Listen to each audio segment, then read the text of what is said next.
All right, so there were people who, like me, who bought the KeyLab Essential 61, the Mk3, the latest version by Arturia, and we couldn't get these knobs to work as quick controls in Cubase.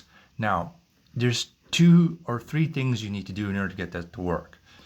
Then you install the Arturia KeyLab Essential 61 script that you find on their website. Just install it regularly the way they describe you install it. Then you basically get this thing, right? And then there's a third thing you need to pay attention to. Okay, but why doesn't it work? Why doesn't the quick controls work? Well, you have this program button that helps you switch between, out of the box, between Arturia mode and DAW mode. Now in Arturia mode, you will already be able to use these quick controls for the Arturia VSTs, but not for other VSTs. In order to use the quick controls for other VSTs, you gotta switch it to DAW mode, but now pay attention to something. Out of the box, you have 3 buttons over here in DAW mode. You can solo your track, so basically you select your track here, right? You select your VST you're working with. You can solo it, okay, mute it, arm it, and so on. Now, what's this button do?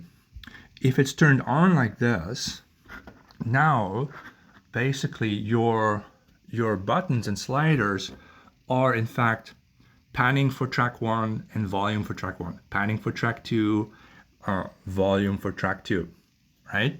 But you want to use them as quick controls. How do you do that? Well, you gotta turn this one off. Turn the button off, and now you will see it in your screen as well. Here, let me switch between back and forth. See what I do? Pressing that button.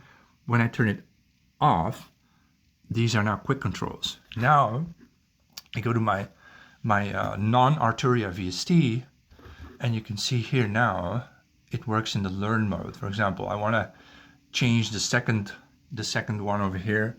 I turn the knob, and look, it turns. And I can learn the third one, and look, it turns. This way now I can use my first 8 buttons as quick controls, but the 9th one now still works as a panner, and the 9th slider works as the volume. And what are the first 8 sliders for, you may ask? These are for the sends. These are now the send volume.